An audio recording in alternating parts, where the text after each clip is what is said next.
Valeu, torcedor. Obrigado pelo teu carinho, pela tua audiência aqui no nosso canal. Vamos falar das últimas de Grêmio, gente. Porque, muita coisa aconteceu nas últimas horas. O Grêmio anunciou o Felipão. Oficialmente, o Felipão está de volta ao Grêmio. Depois de 4 anos, o Felipão de volta, nosso grande ídolo, Felipão, agora fazendo a sua passagem no Grêmio como um coordenador, primeira vez que ele faz essa função aqui no nosso clube, já fez essa função no Atlético Paranaense, foi muito elogiado, inclusive. O Felipão acabou depois indo para o Atlético Mineiro, voltando a ser treinador, mas ele já deixou muito claro em entrevistas recentes que não quer mais voltar a fazer a função, quer ser coordenador, e no Grêmio ele via futuro para isso acontecer. Não só no Grêmio, no Palmeiras também. Eu lembro de uma entrevista que ele concedeu, se eu não me engano foi ao Duda Garbi, e ele fala que ele só seria coordenador em 2 equipes. Foi para a Rádio Guaíba. Eu lembrei, foi para a Rádio Guaíba.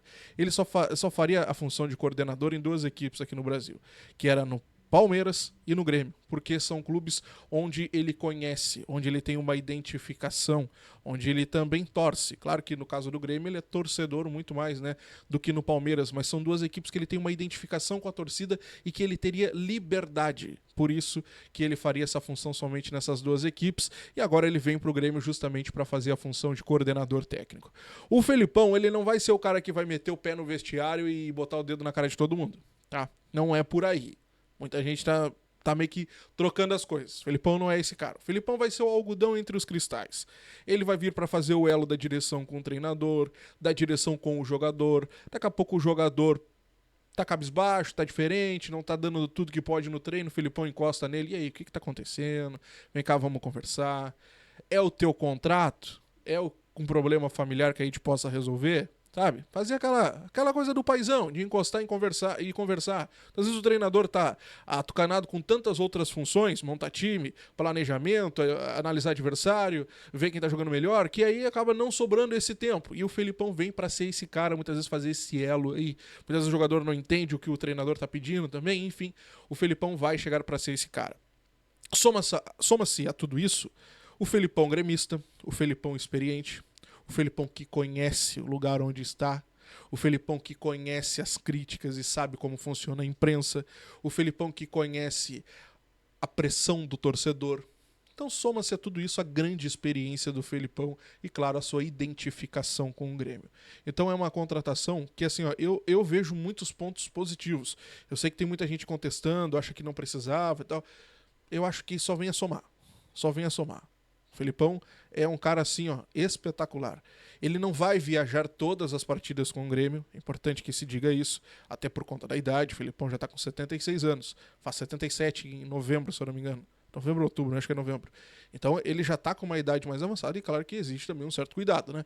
Mas o Felipão chega para ser esse cara espetacular de entrar no vestiário e colocar o que o Grêmio precisa, que é identificação, e é isso que nós estávamos precisando e cobrando, sentindo falta muitas vezes, né? Então Mano Menezes, Felipão, 2 figuras espetaculares, tá?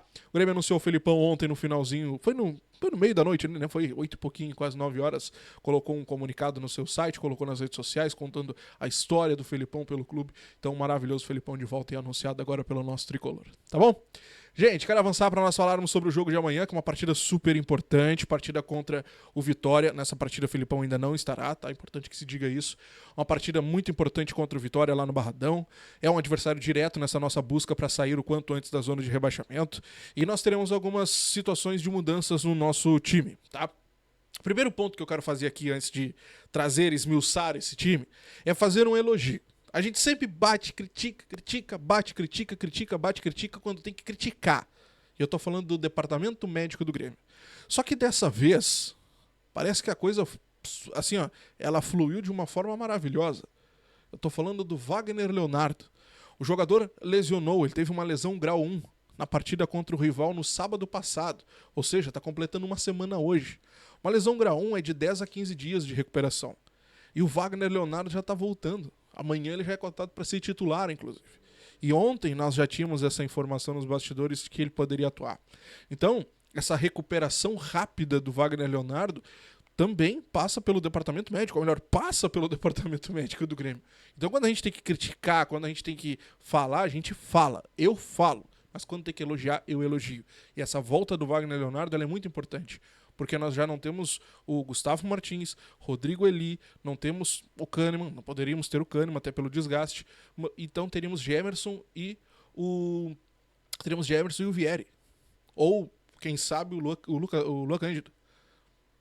Então, imagina, Wagner Leonardo volta num momento excelente. Então fica aqui o elogio registrado também ao DM do Grêmio. Mas outras mudanças poderão acontecer. Por exemplo, o retorno do Marlon. Jogou super bem no Clássico Grenal, foi muito elogiado. Só não jogou na Sul-Americana porque ele não está inscrito. Então a grande tendência é que o Marlon retorne à equipe titular. Outra mudança que a gente pode ter também é a saída do Monsalve para a entrada do Cristaldo. O Mano Menezes, na coletiva, depois do jogo contra o Godoy Cruz, elogiou a entrada do Cristaldo. Diz que o Grêmio melhorou a partir da entrada do Cristaldo. Então é uma tendência que o Cristaldo ganhe essa vaga do Monsalve porque ele não foi bem.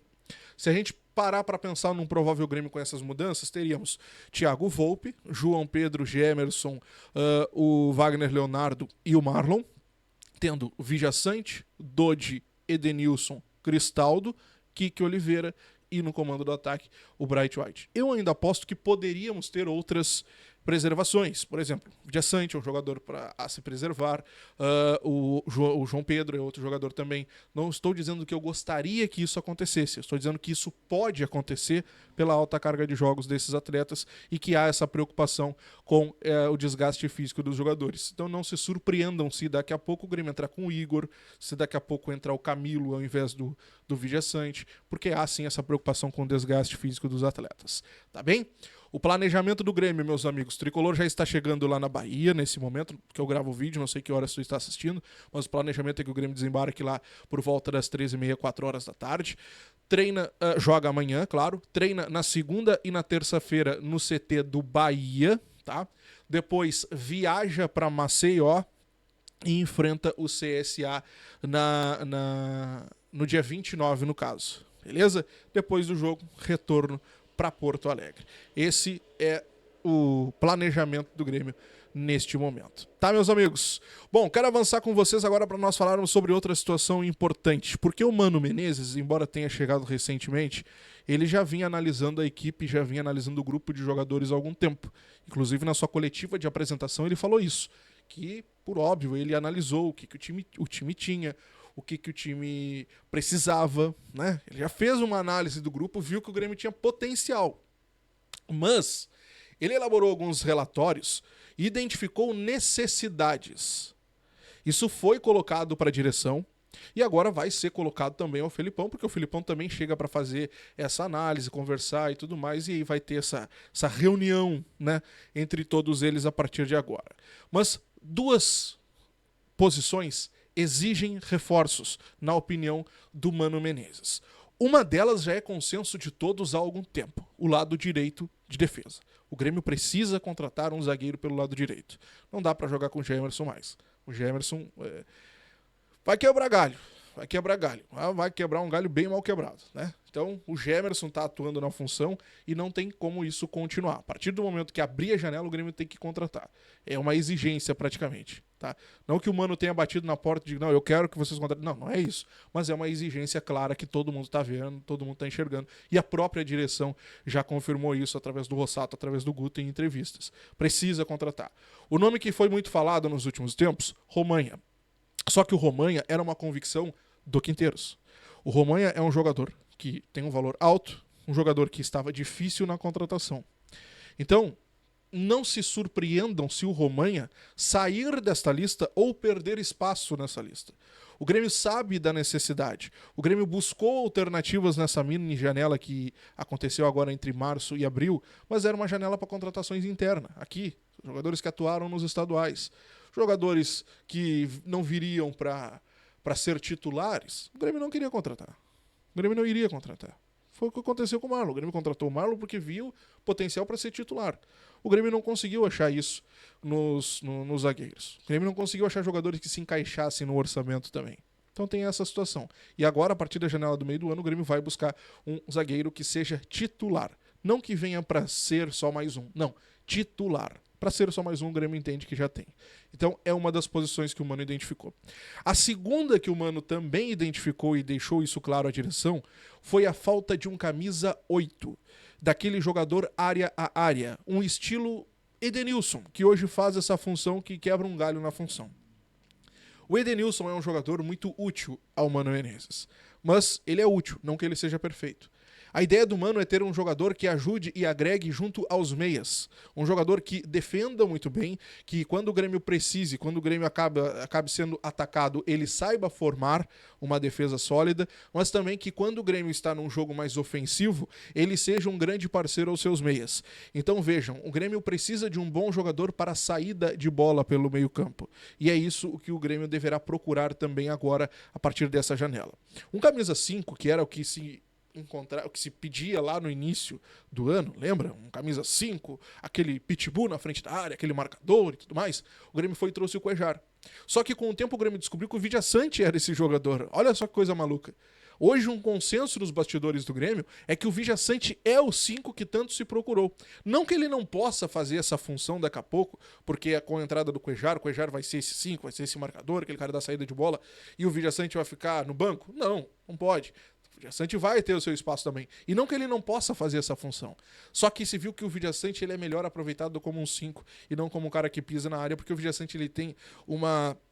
Como é que eu posso colocar para vocês? O Villasanti tem um problema para formar a defesa quando ele volta para a marcação.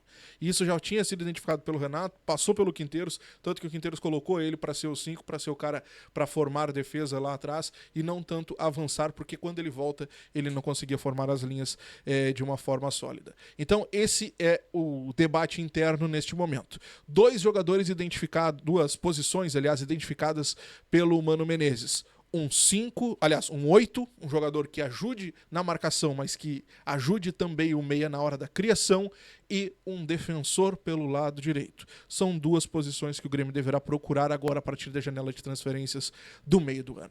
E tu, concorda com o Mano Menezes? O Grêmio precisa contratar um 5? Aliás, um 8? Eu fiquei com 5 na cabeça. Precisa contratar um 8? Precisa contratar um zagueiro? O zagueiro é uma exigência, né? Não é nenhum pedido mais, é quase um apelo à direção. Tem que contratar, não tem o que fazer. E assim o Grêmio vai sonhando e por que não até um título ali na frente. Esperemos isso. Grande abraço e até a próxima. Tchau.